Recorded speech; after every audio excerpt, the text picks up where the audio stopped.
Assalamualaikum warahmatullahi wabarakatuh. Waalaikumsalam warahmatullahi wabarakatuh. Masih lagi bersama Milagro dan masih bersama guru kami juga Mas Dayat.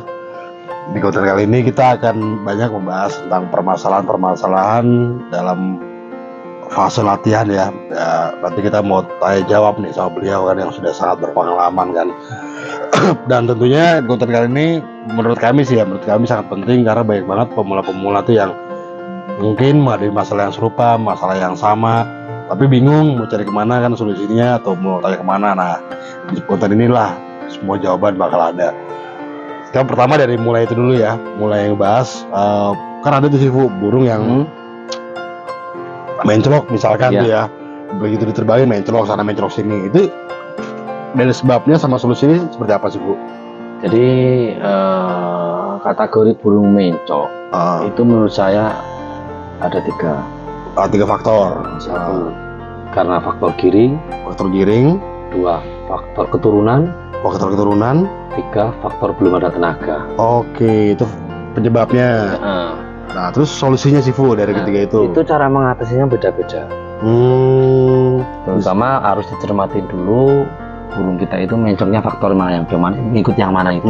Kalau misalkan faktor giring harus ganti betina itu faktor giring ya. Dia betinanya yang suka. Oke. Nah, ya giringnya biar bagus. Kalau faktor keken, faktor keturunan itu nunggu usia. Nunggu usia? Ya, usianya agak usia matang baru dia mau, nanti nggak mencok lagi. Nah idealnya Sufu itu ada apa masa-masa usia yang ideal nggak kalau untuk faktornya tadi itu? Ya biasanya habis ambrol sekali mencoknya nanti hilang. Habis ambrol itu berarti rampas ke? Ya kalau menurut saya biasanya ambrol sekali. Rampas biye, dilatih kan ambrol. Nah baru ambrol itu baru bisa hilang. Nah itu salah satu solusinya adalah dari masa waktunya itu sih Bu ya. Nah kalau yang terakhir tadi faktor ketiga itu apa itu yang terakhir? Giring, keturunan, sama tenaga. Kalau belum ada tenaga, kalau dijauhin mencok, di pal satu nggak mencok ya pal satu dulu. Artinya terus konsisten lebih dekat-dekat dulu ya? Iya, jadi lebih sabar. Kalau ketika dia mencoknya di pohon, berarti nyari rapatnya yang los dulu. Nggak ada nggak ada hambatan, nggak ada rintangan ya? Untuk jadiin tenaga biar ada tenaganya dulu. Nah tuh kan udah ketemu tiga jawaban ya, tiga penyebab dan solusinya. Tadi yang soal mencok gitu kan. Nah ada lagi nih sih Bu, banyak banget kan yang bertanya ke kami itu. Terus masalah dia sering bahasanya itu sering muter. Begitu lepas loading muter itu gimana sih Bu? Jadi itu bisa diatasi dengan cara pelatihan. Nah, jadi kalau mau dibawa ke lapak nunggu dia giring bagus. Jadi paling dia giring bagusnya 2 hari mendekati telur, sama mau telur tua kalau nggak sebelumnya 3 hari tok biasanya. Itu untuk antisipasi biar dia nggak muter, kelihatan langsung keplek. Gitu. Jangan jauh-jauh dulu. Jadi intinya harus kelihatan betina ya Bu ya? Berarti paling nggak kan kalau di track kita ngelatih itu biasanya pal 1,5 itu kan masih kelihatan. Nah begitu dicor langsung keplek dulu. Kalau giringnya bagus kan pasti langsung lucu Mas. Gitu sih Bu? Iya. Jadi selama dia belum paham betina, jangan dimundurin lagi. Jangan. Ketika sudah dilakukan itu kok, habis itu sudah dilakukan itu nih, habis itu mulai digandengin, dan gandenginnya itu yang burung langsung lucu. Terlepas dia tinggal sprint itu nggak masalah. Yang penting burungnya langsung lucu. Nanti kan dia ngejar tuh. Dari situ kan dia tahu nanti. Nah kalau pas satu dia sudah nggak muter, nggak loading, begitu dimundurin dia masih loading, itu gimana? Apa maju lagi sih Bu? Mundur lagi sih, tapi dikasih gandeng. Yang langsung lucu. Jadi cara yang lepasnya dikejar belakang. Ini dulu terus dikejarkan gitu. Jadi yang belakang itu yang tadi bermasalah itu ya? Nanti kan dia akan ngejar gini. Terus saja nanti lama-lama kan dia nggak mau ngerol. Karena sering latihannya dia selalu langsung lucu. Itu harus digandeng atau bisa engkel Su? Ya pertama diangkel dulu toh. Diangkel dulu. Diangkel dulu biar dia punya jalur dulu. Oke. Ketika dia sudah jalurnya setengah, nah, pasti digandeng pasti enak. Oh, itu berarti sama seperti kasus kayak yang burung itu dilepas dia buang ke kanan apa kiri tuh sih Bu? Iya, buang jalur namanya. Buang jalur. Nah, Nah, itu cara ngelatihnya begitu. oh, Diangkel dulu, sudah punya jalur, baru digandeng sama burung yang menjalur. Dan lepasnya itu harus di yang jalur ini dilepas dulu, dia langsung lemparin. Jadi kan nanti dia ngejar. wah, Itu gila ya, banyak banget kan ilmunya kan. cara pelatihannya begitu. Oke. Nah itu tadi soal burung yang masih loading atau yang dia terbang itu buang kanan apa kiri, buang jalur. Ada lagi nih pertanyaan yang bilang burung yang mau turun sih Bu, dia jalurnya bagus, udah mau gandeng tapi nggak mau turun sih Bu. Faktor pertama kali biasanya burung itu satunya ulet. Apa sih Bu? Satunya kurang bagus. Maksud turunnya? Jadi kan burung itu kan ada 1, 2, 3. Nah, burung tipikal gitu biasanya burung tipikal stabil. Pasti dalam arti stabil itu nggak gampang nyerompot. Oh. Itu burung begitu kalau jadi malah juaranya lebih enak, lebih konsisten. Artinya lebih besar. Iya, karena kan nggak nyerompotan nanti. Oh, artinya kalau dia sudah jalur dan itu masih nggak mau turun, itu ini sih Bu ya, masih bisa dibenari ya? Bisa, dengan catatan sisinya masuk ya, sisinya kenceng. Jadi ketika dia nggak mau turun di pal 2, ya kita majuin pal 1,5. Dari situ dulu gandeng, kan ketinggiannya juga nggak begitu tinggi toh. Nah, nanti cara ngepeknya jangan dimasukin kolong dulu. Oh, jadi dipresin tali dulu. Presin tali. Desain gitu dulu, diklepek-klepek dulu, begitu sekitar jam 10 lah. Jam 10 dikasih klepekan biar dia ngesen. Makanya cari gandengannya yang ngajarin turun. Oh, untul itu sih Bu ya? Iya, untulnya tapi yang ngajarin turun. Begitu untulnya itu dikeplek, nanti untulnya ngabarin gini kan dia ngikut nih. Nah, kayak gitu terus dulu. Karena burung itu pakai kebiasaan. Kalau udah kayak gitu tahu caranya ya udah. Oke. Jadi burung tipikal yang satunya jelek itu jangan buru-buru jauh. Logika pal 2 aja ngolong, ngapain kita start dulu? Iya, masuk akal ya. Dimatengin di situ dulu, di engkel gandeng sampai dia benar-benar jadi tenaganya, sampai dia itu benar-benar nyampe kolong dia udah ngesen. Udah ngesen ngikup gitu. Oh iya. Ini kolong, ini ngikup terus, udah kayak gitu terus, baru mundur. Oh, gitu triknya. Wah, keren kan. Nah, ini lagi pertanyaan nih sih Bu.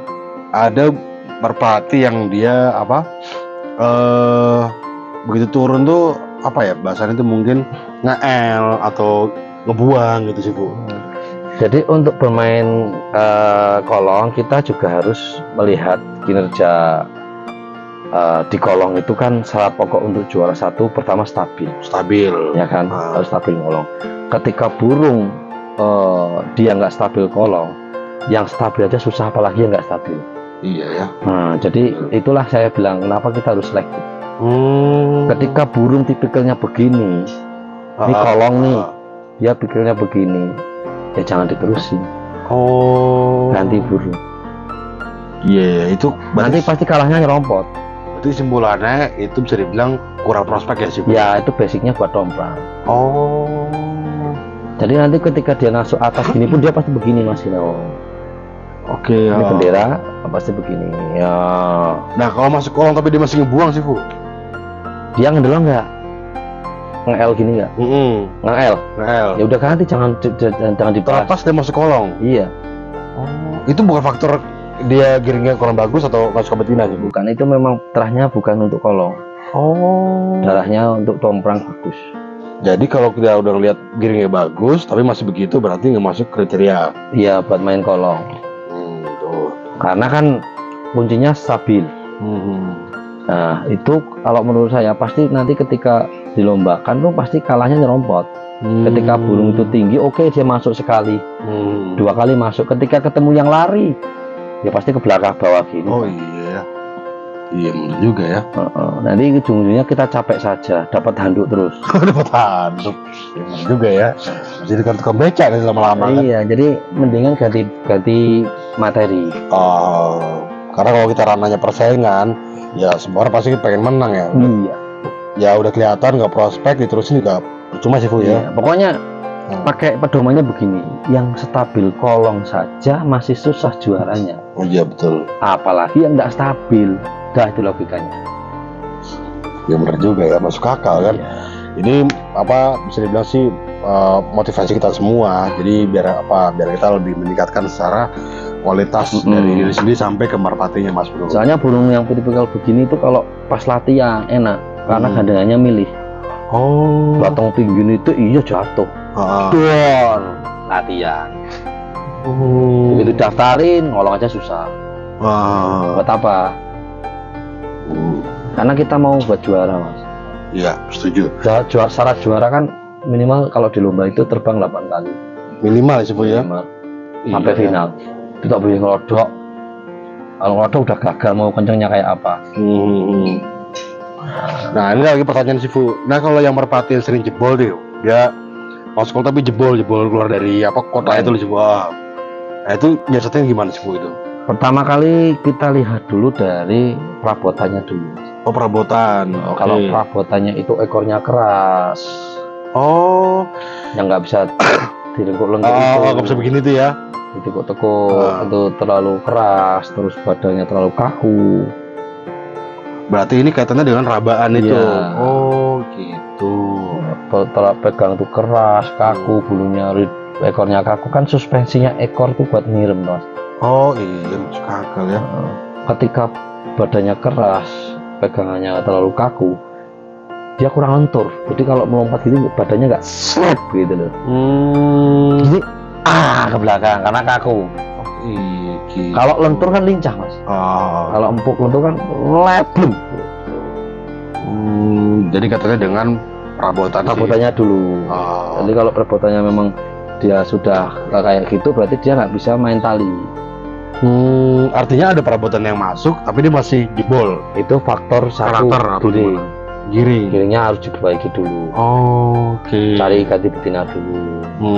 Tapi perabotannya yang tadi saya bilang, yang masuk kriteria itu ya. Ganti betina biasanya lebih efisien. Terus sering aja latihannya jangan sampai dia main tali. Jadi kasih toser terus, biar lewat tali terus. Gitu. Jadi kalau ketika kita ngelatihnya itu pas ngecornya pengelatihnya gitu kasih toser yang nggak ngesen. Nah caranya biar dia itu nggak nembak dari depan, biar dia agak lewat kolong nih, terus gini, nah gitu. Dengan berdasarkan berjalannya waktu kan nanti lama-lama dia kan pintar sendiri. Betul. Apalagi ya, jadi yang mesti kita bahas nih, soalnya karena banyak banget pertanyaan sampai lupa saya nih kan. Cuma yang saya tahu, saya ingat ya, tadi poin-poinnya kesimpulannya itu tuh Mas Purbaya yang sering kita jumpai ya, dari menclok, terbangnya muter, nggak turun, nge-el, jebol.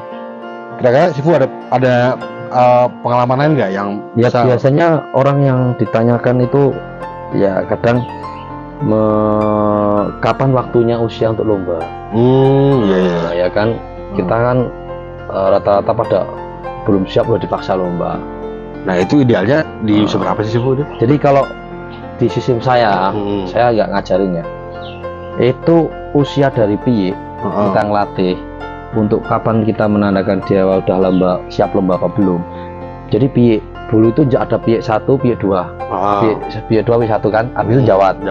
Kan dilatih bulu 10 nih gini. Kan copot 1, dilatih lagi, dapat lagi, copot lagi lah. Ini usia untuk dilatih itu posisi bulu 6. Ya nggak terlalu cepat. Nah ketika dia udah dilatih bulu 6, dia semuanya dilatih di lomba bulu 6 nih. Ini berarti kan 1 bulannya 1. Ini dilombain 1 bulan, dilombain 2 bulan. Nah ini mulai ambrol nih. Mulai rontok, jangan dilombain. Habis ambrol lagi nanti kita gas. Gitu. Itu biar nggak ngempos. Ketika alhamdulillah dikasih rezeki bulu 6 ini juara, bulu 5 juara, lalu istirahat, nggak terlalu terforsir. ambrol. Jadi ketika masih dari lampas piye masih bulu 9, 8 itu belum. Gila ya. Nah itu tadi tuh apa namanya saran dari beliau kan seperti itu Jadi kan. untuk usia muda. Tapi ketika usia habis cara perawatan, habis perpal, habis ambrol, nah itu yang lebih fatal lagi mas. Apa itu fatal disebut? Jadi ketika burung habis ambrol, kalau memulihkan tenaganya terlalu buru-buru, CC-nya akan ngempos. Oh, jadi saya juga pernah melihat langsung punya teman dia di piyik satu udah lupa lah, tapi dia aja sampai start begitu ini udah apa ya bisa bilang CC-nya hilang. dan banyak orang bilang tuh rusak gitu. Iya. Itu pengaruh dari situ ya? Iya. Karena begini, alasannya sebenarnya yang saya alami begini.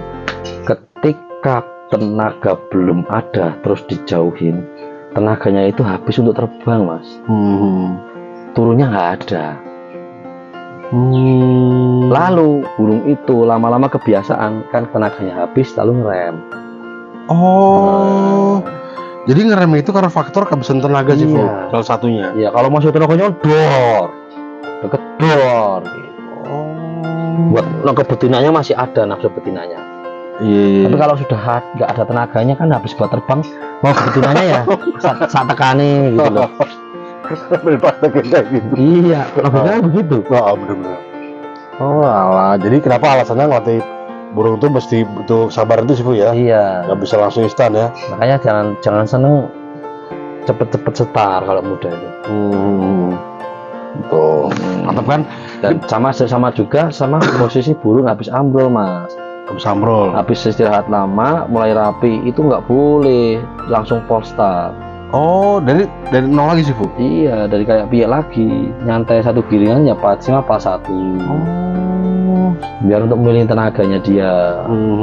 Biar jadi dia itu terbang dan turun itu masih ada tenaga buat turun gitu. Kalau buru-buru jauh, iya dia pulang. Saya bilang pasti pulang. Kan udah start di pas itu. Tenaga udah usia udah matang, pasti pulang. Cuma kan pulangnya itu kan tenaganya buat turunnya kan lewer gitu. Berarti kehabisan tenaga ya. Oke. Jadi penting banget nih kan, banyak banget tips-tipsnya.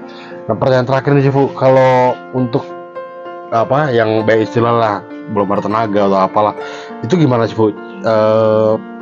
Apa ya bisa dibilang solusi biar ada tenaga bisa kisi terus itu? Ya dilatih rutin. Kamis, Jumat, Sabtu, Minggu, Senin. Semampunya dia. Nah itu ada jam-jaman nggak, misalkan dilatih berapa jam atau gimana? Jangan patokan.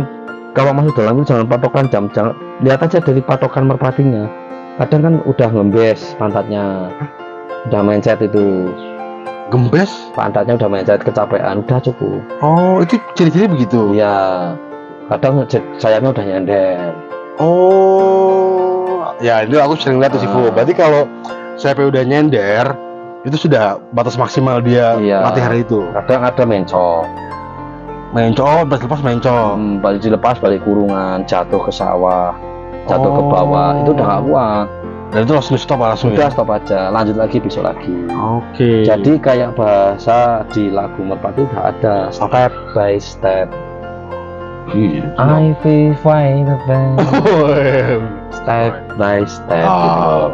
Artinya yang saya tangkap adalah setiap burung itu punya kapasitas masing-masing, bukan dari durasi sih Bu ya. Iya. Oke. Karena kan itu masih dalam pembentukan. Iya. Nah itu Mas Bro kan. Jadi kalau pas proses latihan perhatikan kondisi burung, kita mesti peka kan. Karena kalau nggak peka bisa fatal juga. Nanti kedepannya bisa ngempos tenaganya. Iya. Terlalu terforsir namanya. Kalian kan banyak banget kan tadi permasalahan-permasalahan dan solusi yang sudah kita bahas. Mudah-mudahan banyak banget yang bisa kita tangkap dan nanti insya Allah bisa jadi ya ilmu positif lah buat kita semua kan.